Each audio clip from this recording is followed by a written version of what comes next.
साथ आप देख रहे हैं आज जनरेशन। अभी मैं मौजूद हूँ मसौड़ी प्रखंड के मिश्रियामा पंचायत, जहाँ के मुखिया चंदन कुमार जी हमारे साथ मौजूद हैं।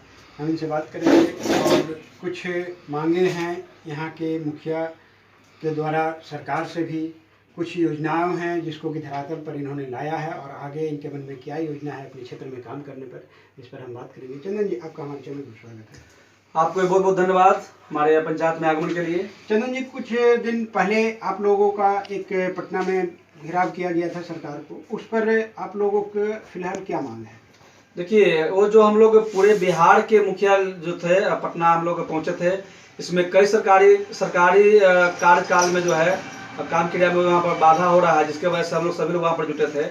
उसमें कई मांगे हमारी हैं, ठीक है, जिसको हम लोग उस दिन रखे थे मांग के रूप में। जैसे शुरुआत करते हैं, सबसे पहले हम लोग की जो कार्य जो होता है पंचायत में 15वीं वित्त आयोग मनरेगा के द्वारा, सिस्टम के द्वारा, तो मनरेगा में काम करने का जो सिस्टम है काफ़ी पेचीदा कर दिया गया है। सुबह दोपहर शाम उसको लेबर को हाजिरी लगवाना है। एक तो उसकी दैनिक मजदूरी कम है, इस महंगाई के युग में भी 210 रुपये का मात्र उसकी मजदूरी, दैनिक मजदूरी है।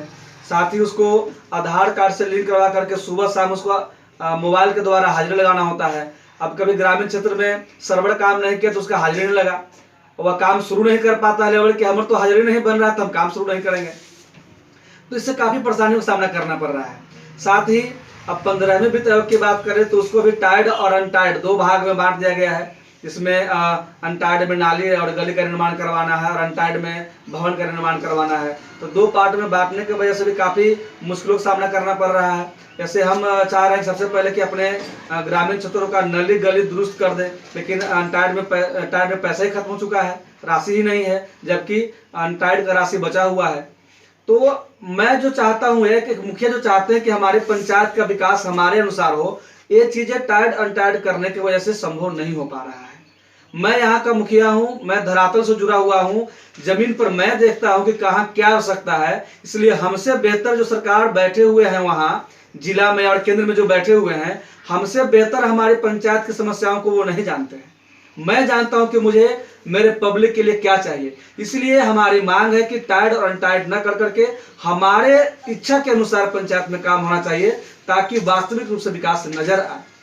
मतलब सरकार की जो भी विभिन्न योजनाएं हैं, इसको धरातल पर उतारने के लिए सरकार की जो भी कार्य प्रणाली है, जो भी नीति है, उस सिस्टम में थोड़ा सा बदलाव सरकार को करनी चाहिए, जिससे कि हर व्यवस्था को धरातल पर उतारा जा सके, हर सरकार की योजनाओं का लाभ जन जन तक पहुंचाया जा सके।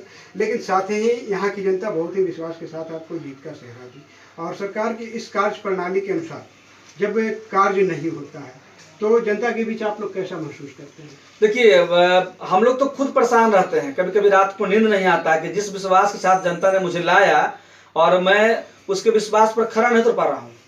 कई सारे नियमों के द्वारा हमारे हाथ बंधा हुआ है, जिसके वजह से हम लोग उस कार्य को, जो कार्य हम करना चाहते हैं, जनता के हर कार्य को जमीन उतारना चाहते हैं, जिसको हम करने में असमर्थ हो जाते हैं। और लाचारी हमारी है, बाध्यता है। पहले था कि पहले राशि आपको मिल जाती है और काम करवाइए, अब है कि पूरा पैसा जेब से लगा लीजिए, तो उसके बाद आपको उसका नापी होने के बाद पेमेंट होगा। तो अब वही मुखिया काम करवा पाएंगे जिनके पास मोटा पैसा है। जो निम्न वर्ग का है, पिछड़ा वर्ग से है, जिसके पास पैसा नहीं है, वो मुखिया जीत करके भी काम नहीं करा पाएगा। और पब्लिक को क्या चाहिए? पब्लिक कुछ नहीं जानता है। पब्लिक को कार्य प्रणाली की जानकारी नहीं होती है, वो बस जानता है कि हमारा मुखिया, हमने इसको चुना है और मुखिया जी हमारे लिए बहुत कुछ कर सकते हैं। जबकि निचला वर्ग के मुखिया, पिछड़ा वर्ग के मुखिया जिनके पास पैसे नहीं है, वो पंचायत का विकास कराने में असमर्थ हो जाएंगे। टाइड अनटाइड का जहाँ सिस्टम है, वही जहाँ तक दैनिक भत्ता की बात की, तो दैनिक भत्ता जहाँ देखा जाए वास्तविकता तौर पर कॉस्ट जो है गवर्नमेंट का वो कम है, तो इस पर आप क्या चाहते हैं? देखिए, हम चाहते हैं इस पर कि जो मनरेगा के जो मजदूर हैं, मजदूरों का जो स्थिति हो, उसका स्थिति में सुधार हो। एक दिन की दैनिक मजदूरी कम से कम 500 रुपये उनको मिलनी चाहिए। 210 रुपये में आज के इस महंगाई में उनका परिवार नहीं चल पाएगा, उनका भरण पोषण नहीं होगा।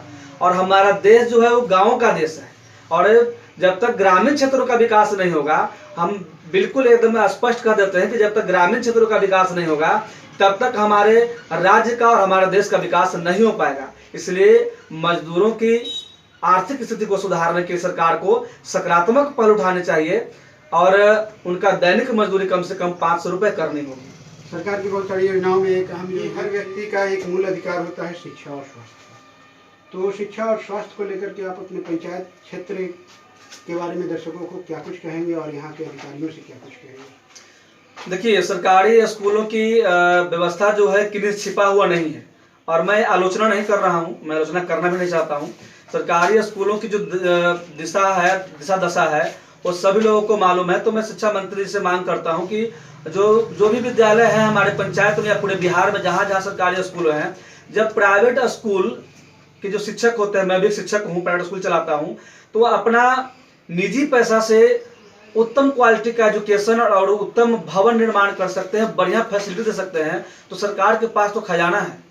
उन्हें भी चाहिए कि दिल्ली के मॉडल पर जो केजरीवाल जी ने विद्यालय वहाँ बनवाया है, अस्पताल बनवाया है, उसी तरह से अपने बिहार में भी सरकारी स्कूलों को मॉडलाइज एक मॉडल स्कूल के रूप में बनाना चाहिए, और वहाँ पर हर सुविधा मौजूद हो ताकि बच्चे जो हैं वहाँ पर चहुमुखी विकास कर सके। इसलिए शिक्षा मंत्री जी से हमारा मांग रहेगा कि सरकारी विद्यालयों का जो स्थिति है उसमें काफ़ी सुधार हो सकता है। एक अच्छी बेहतर गाइडलाइन, एक बेहतर पहल के तहत हम वहाँ पर स्मार्ट क्लासेज, उसके यहाँ कैंपस और एक आधुनिक क्लासरूम बना सकते हैं ताकि शिक्षा में विकास हो सके। मुखिया जी की सुरक्षा का भी मैं मांग करता हूँ। देखिए, चुनाव के बाद से कई सारे मुखिया जी की हत्या हो गई है, आज तक उन हत्यारों पर सरकार ने सकारात्मक पहल नहीं किया है, उसको सजा नहीं मिल पाई है, कुछ का सजा हुआ होगा। तो मुखिया जी की सुरक्षा की बात भी होनी चाहिए। कई बार पेपर में हम लोगों ने देखा, काफ़ी खुश भी हुए कि अब हम लोग को लाइसेंस दिया जाएगा, हम लोग को हथियार रखने की आज़ादी होगी ताकि अपना सुरक्षा खुद कर पाएंगे। लेकिन ये सारी बातें केवल पेपर में ही रह गई, जमीन पर नहीं आया। मैंने भी काफ़ी उत्साह के साथ पटना जाकर के लाइसेंस बनवाने के लिए पूरा प्रयास किया, पेपर वगैरह कंप्लीट कर करके रह गए, लेकिन थक हार कर फिर छोड़ना पड़ा। वहाँ जाने के बाद कई सारे डिमांड किया, अपने लाइसेंस हथियार चलाने का ट्रेनिंग कहाँ से लिया है? भाई, हमने बचपन से कलम चलाने का ट्रेनिंग लिया है। मैं पेशे से शिक्षक हूँ, सैनिक नहीं हूँ कि मैंने हथियार चलाने का ट्रेनिंग लिया है। साहब ने वहाँ से घोषणा करवा दिया था कि सभी मुखिया जी को दिए जाएंगे लाइसेंस, मुखिया जी हथियार रखकर करेंगे अपनी सुरक्षा। तो केवल पेपर नहीं रह गया, जिन्होंने घोषणा किया था उनसे मेरा निवेदन है हाथ जोड़ कर करके, और जो सभी मेरे बिहार के मुखिया जी जो देख रहे हैं उन सबसे भी कहना चाहेंगे कि इस मांग को उठाएं कि जिन्होंने यह घोषणा किया था कि सभी मुखिया जी को लाइसेंस दिया जाएगा, तो उसको अपने वादा को पूरा करें और लाइसेंस हम लोग को दिया जाए ताकि अपनी सुरक्षा हम हथियार अपना रखकर कर सकें।